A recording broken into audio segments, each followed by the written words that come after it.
Hi friends, இன்றைக்கி மே 23 வியாழக்கிழமை பாக்யலட்சுமி சீரியலில் என்ன நடக்க போகுது அப்படின்றத பற்றி பார்த்துடலாம். நேற்று பார்த்தீங்கன்னா பாட்டி வந்து மயக்கம் போட்டு விழுந்துடுறாங்க இல்லையா, ஈஸ்வரி பாட்டி.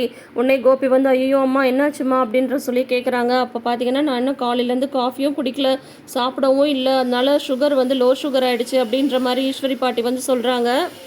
என்னப்பா பண்ணுறது, இந்த வீட்டில் என்னை கவனிக்க யார் ஆள் இருக்காங்க? நான் எத்தனை தடவை காஃபின்னு கேட்டேன் தெரியுமா, யாருமே கொண்டு வந்து கொடுக்கல. சரி பரவாயில்ல இருக்கட்டும், எனக்கு வேண்டியதை நானே ஏதோ சமைச்சு சாப்பிட்டுக்கிறேன் அப்படின்ற மாதிரி செம்ம ஆக்டிவ் விட்டுறாங்க இந்த ஈஸ்வரி பாட்டி. உடனே கோபி வந்து அம்மா அம்மா இருங்கம்மா, நான் போய் உங்களுக்கு ஏதாவது எடுத்துகிட்டு வரேம்மா சாப்பிட்றதுக்கு அப்படின்னு சொல்லிட்டு உடனே போயிட்டு சாப்பிட்றதுக்கு வந்து பால் அந்த மாதிரி எடுத்துகிட்டு வராங்க. எடுத்துகிட்டு வந்ததும் எனக்கு வேணாம்ப்பா அப்படின்ற மாதிரி வந்து சொல்கிறாங்க. இதெல்லாம் இல்லைம்மா, நீங்கள் வந்து குடிங்க அப்படின்ற மாதிரி வந்து சொல்கிறாங்க. இல்லைப்பா, இவங்க தான் சொல்கிறாங்களே, இங்கே இருக்கிறவங்களுக்கு வந்துட்டு என்னை ஏதாவது பண்ணிடுவாங்களோன்னு எனக்கு வந்து பயமாக இருக்குது அப்படின்ற மாதிரி சொல்கிறாங்க. உடனே இந்த கமலா வந்து ஆரம்பிச்சிடுறாங்க. நீங்கள் யாரை சொன்னீங்க, என்ன தானே சொன்னீங்க, ஏன் நாங்கள் உங்களை அப்படி என்ன பண்ணிட போகிறோம், ஏதோ கொஞ்சம் லேட் ஆகிடுச்சு அதுக்காக உடனே இப்படிலாம் பண்ணுவீங்களா அப்படின்ற மாதிரி கமலா திட்ட, உடனே கோபிக்கு வந்து கோவம் வந்துடுது. அத்தை, அவங்களே உடம்பு முடியாமல் லோ சுகர் ஆகிட்டு மயக்கம் போட்டு விழுந்திருக்காங்க, அவங்கக்கிட்ட நீங்கள் இந்த மாதிரி வந்து பேசுகிறீங்க, அவங்களுக்கு டைமுக்கு வந்து நீங்கள் எல்லாம் எதுவும் செஞ்சு தர மாட்டிங்களா, இப்படி தான் வந்து பார்த்துப்பீங்களா? ஏ ராதிகா, உனக்கு வந்து தெரியாதா அம்மா வந்து டைமுக்கு சாப்பிடுவாங்க அப்படின்றதெல்லாம் உனக்கு வந்து தெரியாதா? இந்த மாதிரி அவங்க மயக்கம் போடுற மாதிரி வந்து எல்லாம் செஞ்சு வச்சுருக்கீங்க. இன்னொரு தடவை எங்கள் அம்மாவுக்கு இந்த மாதிரி ஏதாவது ஆச்சுன்னா அவ்வளோதான், எனக்கு பயங்கர கோவம் வந்துடும் அப்படின்ற மாதிரி கோபி வந்து திட்டிடுறாரு. உடனே வந்து ராதிகா வந்து சொல்ல வராங்க, நான் சொல்கிறது தான் கொஞ்சம் கேளுங்களா அப்படின்றாங்க. நீ எதுவும் சொல்ல வேண்டாம், இந்த மாதிரி பண்ணுறது உனக்கே வந்து நல்லா இருக்கா, அவங்களே பாவம் உடம்பு முடியாமல் இருக்காங்க, அவங்கள போட்டு இந்த மாதிரிலாம் கஷ்டப்படுத்திட்டு இருக்கீங்களா அப்படின்ற மாதிரி வந்து திட்டிடுறாரு. உடனே வந்து பார்த்தீங்கன்னா இனிமேல் வந்து அம்மாவுக்கு இந்த மாதிரி ஆச்சுன்னா அவ்வளோதான், நடக்கிறதே வேறு, நீங்கள் எதுவும் கவலைப்படாதீங்கம்மா, இனிமேல் உங்களுக்கு எல்லாமே டைமுக்கு கிடைக்கிற மாதிரி நான் வந்து பார்த்துக்கிறேன் அப்படின்ற மாதிரி வந்து திட்டிட்டு போயிடுறாரு. க்ளவுட் கிச்சனில் கொஞ்சம் வேலை இருக்குமா, அது என்ன ஏதுன்னு நான் பார்த்துட்டு வந்துடுறேன் அப்படின்ற மாதிரி வந்துட்டு சொல்லிட்டு போகிறாரு கோபி. கோபி வந்து அந்த பக்கம் கிளம்பி போகிற வரைக்கும் ஐயோ அம்மா முடியலையே அப்படின்ற மாதிரி உசுன்றாங்க ஈஸ்வரி பாட்டி. கோபி கிளம்பி போனதுக்கப்புறம் பார்க்கணுமே அவங்க டிரான்ஸ்ஃபர்மேஷனை. இந்த ராதிகாவும் அவங்க அம்மாவும் அந்த பக்கம் போனதுக்கப்புறம் உடனே கால் மேலே கால் போட்டுட்டு அப்படியே சவுண்டாக டிவியை வச்சு பார்க்குறாங்க. உடனே அதை பார்த்துட்டு வந்து கமலா வந்து சொல்கிறாங்க, பாத்தியா எல்லாமே நடிப்பு, இவங்க இந்த மாதிரி நடித்ததுனால பாரு மாப்பிள்ளை என்ன வந்து கண்ணா பின்னான்னு திட்டிட்டு போகிறாரு, என்ன இவங்களுக்கெல்லாம் வேலை செய்யணும்னு எனக்கு என்ன தழையெழுத்தா அப்படின்ற மாதிரி வந்து கமலா ஒரு பக்கம் அவங்க திட்டுறாங்க. இங்கே வீட்டில் வந்து பார்த்தீங்கன்னா தாத்தாக்கு வந்து ஐயோ சாப்பிட்ற டைம் ஆச்சு, அவங்களுக்கு கொண்டு போய் சாப்பாடு கொடுக்கணுமே அப்படின்ட்டு டக்குன்னு ஜெனிக்கு வந்து நினப்பு வருது. உடனே வந்து தாத்தாக்கு தட்டில் சோறு இதெல்லாம் போட்டு கொண்டு போய் கொடுக்கலாம் அப்படின்னு பார்க்கும்போது ஆல்ரெடி அங்கே அமிர்தா வந்து சாப்பாடு வந்து கொடுத்துட்டாங்க. உடனே வந்து தாத்தா வந்து அமிர்தா வர பாராட்டிட்டு இருக்காரு. வர வர பாக்யா சமைச்சது நீ சமைச்சதுன்னே தெரியலம்மா, நீ வந்து ரொம்ப நல்லா சமைக்கிற அப்படின்ற மாதிரி வந்து அமிர்தாவை பாராட்டிட்டு இருக்காங்க. உடனே ஜெனிக்கு வந்து ஒரு மாதிரி ஆகிடுது, என்னடா இது அப்படின்னு சொல்லிட்டு. அப்புறம் பார்த்தீங்கன்னா சரி திரும்பி போகலாம் அப்படின்னு ஜெனி வந்து திரும்பும்போது பார்த்தீங்கன்னா உடனே அமிர்தா வந்து பார்த்துடுறாங்க. ஜெனி என்னாச்சு அப்படின்ற மாதிரி வந்து கேட்குறாங்க. தாத்தாவும் கூப்பிடுறாங்க, என்னம்மா வந்துட்டு திரும்பி போகிற, வாமா உள்ள வாமா அப்படின்ற மாதிரி தாத்தா வந்து சொல்கிறாரு. பார்த்தா ஜெனி கையில் தட்டில் வந்து சாப்பாடு இது எல்லாமே இருக்குது. உடனே பார்த்தீங்கன்னா தாத்தா வந்து கேட்குறாங்க, ஓஹோ தாத்தா வந்து தனியாக சாப்பிட்டுட்ருப்பேன்னு சொல்லிட்டு எனக்கு கம்பெனி கொடுக்க வந்தியா, வாமா உட்காரு சாப்பிட்லாம் அப்படின்ற மாதிரி சொல்கிறாங்க. இல்லை தாத்தா அப்படி இல்லை அப்படின்ற மாதிரி சொல்கிறாங்க. பின்ன என்னம்மா கையில் சாப்பாடு தட்டு வச்சிட்ருக்க அப்படின்ற மாதிரி தாத்தா வந்து கேட்குறாங்க. ஜெனிக்கு வந்து முகமே மாறி போயிடுது. அது வந்து தாத்தா ஒன்றும் இல்லை, நீங்கள் சாப்பிடுங்க அப்படின்னு சொல்லிட்டு அவங்க வந்து போயிடுறாங்க. உடனே அமிர்தா வந்து ஏதோ சரியில்லைன்ற மாதிரி அமிர்தாவுக்கு தெரிஞ்சிடுது. உடனே வந்து பார்த்தீங்கன்னா தாத்தாவிட்ட வந்து சொல்கிறாங்க, அவங்க ஏதோ டல்லாக இருக்காங்க, நான் போய் என்னன்னு கேட்குறேன் தாத்தா அப்படின்ற மாதிரி வந்து சொல்கிறாங்க. உடனே வந்து பார்த்தோன்னா ஆமாம்மா போ, ஏதோ ஜெனி முகமே சரியில்லை, போய் என்னன்னு பாரு அப்படின்னு சொன்னதும் ஜெனி வந்து டைனிங் ஹாலில் இருக்காங்க. அமிர்தா வந்து என்னாச்சு அப்படின்ற மாதிரி கேட்குறாங்க. ஒன்றும் இல்லை அப்படின்ற மாதிரி சொல்கிறாங்க. இல்லை நீங்கள் சாப்பாடு தட்டோடு வந்தீங்க, அப்புறம் திரும்பி வந்துட்டீங்க, நீங்கள் சாப்பிட போகிறீங்களா, சரி சாப்பிட்லாம்ல, அப்புறம் ஏன் அதை வச்சுட்டீங்க அப்படின்ற மாதிரிலாம் அமிர்தா வந்து கேட்குறாங்க.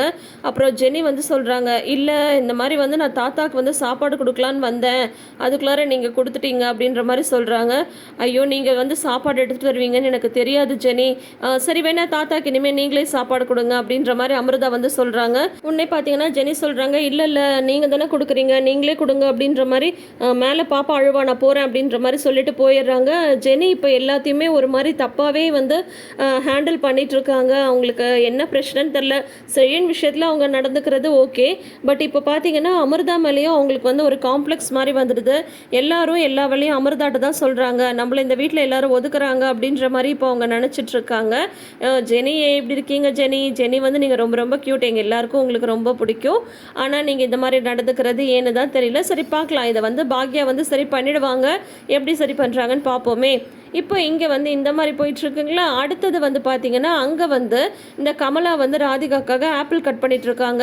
சரியாக சாப்பிடவே மாட்டேன்றா. எங்கே சாப்பிடுவா? மனசில் நிம்மதி இருந்தால் தானே வயிறு நிறைய சாப்பிட முடியும். ஆனால் இங்கே எங்கே நிம்மதி இருக்குது? அந்த அம்மாவை வேற கையோடு கூட்டிகிட்டு வந்து இங்கே உட்கார வச்சிட்ருக்கா. அந்த அம்மா இல்லாத பிரச்சனைலாம் பண்ணிகிட்ருக்கா. அப்புறம் எங்கே போய் அவள் சாப்பிடுவான்னு சொல்லிட்டு திட்டிகிட்டே ஆப்பிள் வந்து கட் பண்ணி வைக்கிறாங்க. அப்புறம் வந்து ஆப்பிள் கட் பண்ணி வச்சுட்டு போய் ராதிகா வந்து கூப்பிடலாம் அப்படின்னு சொல்லி போனதும் ஆப்பிள் காணாமல் போயிடுது. எங்கே இருக்க போகுது? நல்லா நம்ம ஈஸ்வரி பாட்டி கையில் தான். அப்புறம் வந்து ராதிகா வந்து கூட்டிகிட்டு வராங்க. வா இந்த ஆப்பிளையாவது சாப்பிடு அப்படின்னு சொல்லும் போது டேபிள் வந்து காலியாக இருக்குது. உடனே பார்த்தீங்கன்னா அங்கே வந்து பாட்டி வந்து அதை சாப்பிட்டுட்ருக்காங்க.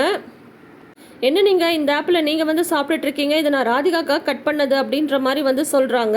உடனே வந்து பார்த்தீங்கன்னா ஏன் இப்போ கட் பண்ணால் சாப்பிடக்கூடாதா அப்படின்னு சொல்லிட்டு உடனே வந்து அந்த ஆப்பிள் எடுத்து பார்க்குறாங்க. இதில் வந்து ராதிகான்லாம் பேர் எதுவும் எழுதலையே அப்படின்ற மாதிரி சொல்கிறாங்க. உடனே வந்து பார்த்தீங்கன்னா ராதிகா வேறு வந்துடுறாங்க. என்னத்தை நீங்கள் காலையில் தான் லோ சுகர் ஆகிடுச்சுன்னு சொன்னீங்க, இப்போ பார்த்தீங்கன்னா ஆப்பிள் சாப்பிட்டுட்ருக்கீங்க, இதெல்லாம் நீங்கள் சாப்பிடக்கூடாது அப்படின்ற மாதிரி சொல்கிறாங்க. அதெல்லாம் ஒன்றும் இல்லை, தாராளமாக சாப்பிட்லாம் அப்படின்ற மாதிரி பாட்டி வந்து சொல்கிறாங்க. ஆனால் ராதிகா பார்த்தீங்கன்னா உங்களை சாப்பிடவே விட மாட்டேன்றாங்க. இல்லை அதை நீங்கள் சாப்பிடக்கூடாது, கொடுங்க, அப்புறம் உங்களுக்கு எதாவது ஆகிட்டா கோபி வந்து என்ன தான் திட்டுவார் அப்படின்ற மாதிரி கையில் இருக்கிற தட்டை வந்து பிடுங்கிடுறாங்க. சாப்பிட்டுட்ருக்கேன், என் கையில் இருக்கிற தட்டை வந்து நீ பிடுங்கிட்டியா, இரு நான் வந்து என் பையன்கிட்டயே சொல்கிறேன் அப்படின்னு சொல்லிட்டு உடனே வந்து பார்த்தீங்கன்னா பாட்டி வந்து கோபிக்கு ஃபோன் பண்ணிடுறாங்க. அங்கே ஏற்கனவே க்ளவுட் கிச்சனில் வந்து ஃபுட்டு வந்து லேட்டாக டெலிவர் பண்ணிட்டாங்கன்னு அங்கே இருக்கிற ஒர்க்கரை பிடிச்சி கோபி திட்டிகிட்டு இருக்காங்க. அப்போ பார்த்து பாட்டி கால் பண்ணவும் சொல்லுங்கம்மா என்னாச்சு அப்படின்னதும், கோபி இந்த வீட்டில் எனக்கு யாருமே சாப்பிடவே எதுவுமே கொடுக்க மாட்டேன்றாங்கப்பா. இந்த ராதிகா இருக்கல, நான் சாப்பிட்டுட்டு இருந்த தட்டை வந்து என்கிட்ட வந்து பிடுங்கிட்டா, எனக்கு யாருமே சோறு போட மாட்டேன்றாங்க அப்படின்ற மாதிரி வந்து சொல்கிறாங்க. உடனே பார்த்தீங்கன்னா என்னம்மா சொல்கிறீங்க, சாப்பிட்டுட்டு இருந்த தட்டை வாங்கிட்டாங்களா அப்படின்றாங்க. ஆமாப்பா அப்படின்றாங்க. எனக்கு இங்கே இருக்கவே பயமாக இருக்குது கோபி அப்படின்ற மாதிரி சொல்கிறாங்க. நீங்கள் இருங்கம்மா, நான் இப்போயே வந்து அவளுக்கு கால் பண்ணி என்ன ஏதுன்னு பேசுகிறேன் அப்படின்னு சொல்லிட்டு உடனே கோபி வந்து ஈஸ்வரியோட காலை கட் பண்ணி முடிச்சு அந்த செகண்டே பார்த்தீங்கன்னா ராதிகாவுக்கு வந்து கால் பண்ணுறாங்க. கோபி அப்படின்னு சொல்லிட்டு அவங்க சொன்னதும், நீ பேசாத ராதிகா, நான் வந்து எவ்வளோ இதாக எங்கள் அம்மாவை என் கூட வச்சு பார்த்துக்கணும்னு சொல்லிட்டு கூட்டிகிட்டு வந்திருக்கேன். அவங்க சாப்பிட்டுட்டு இருந்த தட்டை வந்து வாங்கியிருக்க நீ பண்ணுறது உனக்கே கொஞ்சமாவது நியாயமாக இருக்கா? இந்த மாதிரிலாம் சாப்பிடும்போது தட்டை வாங்குறதெல்லாம் நாகரிகமா அப்படின்ற மாதிரிலாம் கேட்குறாங்க. கோபி நான் சொல்ல வரது தான் நீங்கள் கேளுங்களேன்றாங்க. நீ என்ன சொல்ல போகிற, தட்டை வந்து வாங்கலன்னு சொல்கிறியா அப்படின்ற மாதிரி கேட்குறாங்க. ஐயோ கோபி நான் தட்டு வாங்கினேன் தான் அப்படின்னு சொல்லிட்டு ஆனால் அதில் அப்படின்னு சொல்ல வராங்க. உடனே கோபி வந்து சொல்கிறாரு, நீ தட்டை வாங்கினது தான் நீயே ஒத்துக்கிட்டே, இந்த மாதிரி யாராவது பண்ணுவாங்களா, இந்த மாதிரிலாம் நீ பண்ணிட்டு இருந்தனா அப்புறம் எனக்கு என்ன பிரச்சனை இது சொல்லுவேன்னே தெரியாது. ஏற்கனவே க்ளவுட் கிச்சனில் வேறு வந்து ப்ராப்ளமாக போயிட்டுருக்கு. வீட்டில் வேறு இந்த மாதிரி வந்து கால் பண்ணி அது இதுன்னு சொல்லிட்டு இருந்தேன். அப்புறம் நான் என்ன தான் பண்ண முடியும்? ஒழுங்காக எங்கள் அம்மாவை பார்த்துக்கோ ராதிகா, இல்லைன்னா அவ்வளோதான், நடக்கிறதே வேறு, தேவையில்லாமல் அப்புறம் வந்து என்கிட்ட வந்து நீ பிரச்சனை பண்ணிட்டு இருக்காத அப்படின்ற மாதிரி வந்து நல்லா திட்டி விட்டுறாங்க ராதிகாவை. ராதிகாவுக்கு உடனே பயங்கர எரிச்சல் ஆகிடுது. அதுக்கப்புறம் பார்த்தீங்கன்னா உடனே வந்து கோபி வந்து ஃபோன் கட் பண்ணிடுறாரு. கட் பண்ணதும் பார்த்தீங்கன்னா இனிமேவாது பார்த்து நடந்துக்கோ அப்படின்ற மாதிரி பாட்டி வந்து ஒரு லுக்கை வந்து அம்மாவுக்கும் பொண்ணுக்கும் விட்டுட்டு தள்ளு அப்படின்னு சொல்லிட்டு ஜாலியாக வந்து எழுந்து போகிறாங்க. பாத்தியா இதுக்கு எவ்வளோ திமிருன்னு சொல்லிட்டு அப்படின்ற மாதிரி உடனே கமலா வந்து ராதிகாட்ட வந்து சொல்லிகிட்ருக்காங்க. அதுக்கப்புறம் பார்த்தீங்கன்னா இங்கே வந்து தாத்தாவும் ஜெனியும் வந்து வெயிட் பண்ணிகிட்ருக்காங்க. எழிலுக்கு வேறு என்ன ஆச்சுன்னு தெரியலையே, கதை ஓகே ஆகிடுச்சா இல்லையா அப்படின்னு சொல்லிட்டு அப்படின்ற மாதிரி ஜெனியும் தாத்தாவும் பேசிகிட்டு இருக்கும்போது கரெக்டாக பாக்யாவும் எழிலும் வந்து இறங்குறாங்க. உடனே என்னாச்சு பெராண்டி அப்படின்ற மாதிரி தாத்தா வந்து கேட்குறாங்க. உடனே தாத்தா வந்து கட்டி பிடிச்சிட்டு, தாத்தா கதை வந்து ஓகே ஆகிடுச்சு தாத்தா அப்படின்ற மாதிரி சொல்கிறாங்க. அப்படியா, ரொம்ப சந்தோஷம்ப்பா அப்படின்றாங்க. உடனே அந்த நம்ம படம் வந்து டைரக்ட் பண்ண முடியாமல் வந்து தடை போட்டிருக்காங்கல்ல, அதையும் வந்து அந்த ப்ரொடியூசரே பார்த்துக்கிறேன்னு சொல்லிட்டாங்க அப்படின்ற மாதிரி சொல்கிறாங்க. உடனே வந்து ஜெனி வந்து கேட்குறாங்க, ரொம்ப ரொம்ப ஹாப்பி எழில், இப்போ அடுத்தது அப்படியே ஷூட்டிங் ஆரம்பிச்சிடுவீங்களா அப்படின்னதும், இல்லை ஜெனி இப்போ கதை மட்டும் தானே ஓகே இருக்குது, இதுக்கு வந்து ஸ்கிரிப்ட் எழுதணும், இப்போ திரைக்கதை ஃபுல்லாக உட்காந்து ஸ்கிரிப்ட் எழுதிட்டா அடுத்தது நம்ம வந்து அடுத்தடுத்து என்ன பண்ணுறதுன்னு சொல்லிட்டு பார்க்க வேண்டியதுதான் அப்படின்ற மாதிரி வந்து சொல்கிறாங்க. இந்த படம் மட்டும் ரிலீஸ் ஆகிடுச்சுன்னு வைங்களேன், கண்டிப்பாக வந்து நம்மளோட லெவலே மாறிடும் அப்படின்ற மாதிரி ஹாப்பியாக எழில் வந்து சொல்லிட்டு இருக்காங்க. உடனே வந்து உடனே ஜெனி வந்து கேட்குறாங்க, செழியன்ட்ட வந்து சொல்லிட்டியா அப்படின்னு கேட்குறாங்க. ஐயோ நான் அவனுக்கு அங்கேருந்தே கால் பண்ணேன், அவன் எடுக்கவே இல்லை, நீங்கள் கால் பண்ணுங்க பாருங்கள் எடுத்துடுவான் அப்படின்ற மாதிரி வந்து சொல்கிறாங்க. அது எப்படி நீ கால் பண்ணியே எடுக்கல, நான் பண்ணால் மட்டும் எப்படி எடுப்பான் அப்படின்னு சொல்லும்போது, நீங்கள் கால் பண்ணி எனக்காக கொஞ்சம் சொல்லுங்களேன் அப்படின்ற மாதிரி வந்து எழில் வந்து சொல்கிறாங்க. சரி ஓகே அப்படின்னு சொல்லிட்டு ஜெனி வந்து போகிறாங்க. அதுக்கப்புறம் வந்து பாக்யா வந்து சொல்கிறாங்க, பாட்டிக்கு ஃபோன் பண்ணி சொல்லணும்ல அப்படின்னதும் உடனே எழில் வந்து ஆமாம் பின்ன அப்படின்னு சொல்லிட்டு பாட்டிக்கு வந்து கால் பண்ணுறாங்க. எழிலோட காலை பார்த்துட்டு இவன் வீட்டில் இருக்கும்போதே நான் பேச மாட்டேனா, இப்போ ஃபோனில் மட்டும் பேசிடுவேனா அப்படின்ற மாதிரி பாட்டி உட்காந்துட்ருக்காங்க. தாத்தா உங்களோட நம்பர் கொடுங்க, உங்களோட மொபைல் கொடுங்கன்னு சொல்லிட்டு தாத்தாவோட நம்பர்லேருந்து கால் பண்ணுறாங்க எழில். உடனே வந்து பாட்டி வந்து எடுத்துடுறாங்க. உடனே வந்துட்டு பாட்டி நான் எழில் பேசுகிறேன், என்னோடய ஃபோன்லேருந்து கால் பண்ணால் நீங்கள் எடுக்க மாட்டேன்றீங்கல்ல அப்படின்ற மாதிரி வந்து சொல்கிறாங்க. சரி சரி இப்போ எதுக்கு கால் பண்ண அதை சொல்லு அப்படின்ற மாதிரி சொல்கிறாங்க. பாட்டி எனக்கு கதை ஓகே ஆகிடுச்சு பாட்டி, இப்போ நான் வந்து அடுத்த படம் வந்து பண்ண போகிறேன், ப்ரொடியூசர் கவுன்சிலில் போட்டிருந்த அந்த தடையையும் அவங்களே வந்து எடுக்கிறதுக்கு ஏற்பாடு பண்ணுறேன்னு சொல்லிட்டாங்க.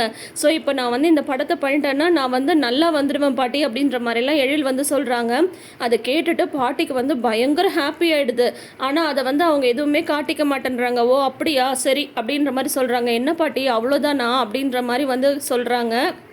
உடனே வந்து பாட்டி சொல்கிறாங்க, இதை விட நீ குழந்தை பெற்றுக்கிறேன்னு சொன்னால் நான் இன்னும் சந்தோஷம் படுவல்ல அப்படின்ற மாதிரி பாட்டி வந்து சொல்கிறாங்க. உடனே கமலா வந்து பார்த்து முறைக்கிறாங்க பாட்டியை. உடனே வந்து பார்த்திங்கன்னா எழில் வந்து பாட்டி என்ன பாட்டி அப்படின்ற மாதிரி வந்து சொல்கிறாங்க. உடனே வந்து சரி சரி இப்போ என்ன அதை சொல்ல தானே ஃபோன் பண்ணேன், சரி சரி பை சந்தோஷம் சந்தோஷம் அப்படின்னு சொல்லிட்டு ஃபோனை வச்சுட்டு அவ்வளோ ஹாப்பி ஆகுறாங்க ஈஸ்வரி பாட்டி. அந்த வீம்பு மட்டும் அவங்கள விட்டு போக மாட்டேங்குது. இதோட இன்றைக்கான எபிசோடை வந்து முடிச்சிருக்காங்க. இனி அடுத்தடுத்து என்ன நடக்க போகுதுன்னு சொல்லிட்டு வெயிட் பண்ணி பார்க்கலாம். அதுக்கு முன்னாடி நீங்கள் இன்னும் நம்ம சேனலை சப்ஸ்கிரைப் பண்ணாமல் வீடியோஸ் பார்க்குறீங்கன்ற மாதிரி தான் இப்போயே சப்ஸ்கிரைப் பண்ணிக்கோங்க. பக்கத்தில் இருக்கிற நோட்டிஃபிகேஷன் பெல் ஐக்கானில் ஆல் சிம்பிள் கிளிக் பண்ணிக்கோங்க.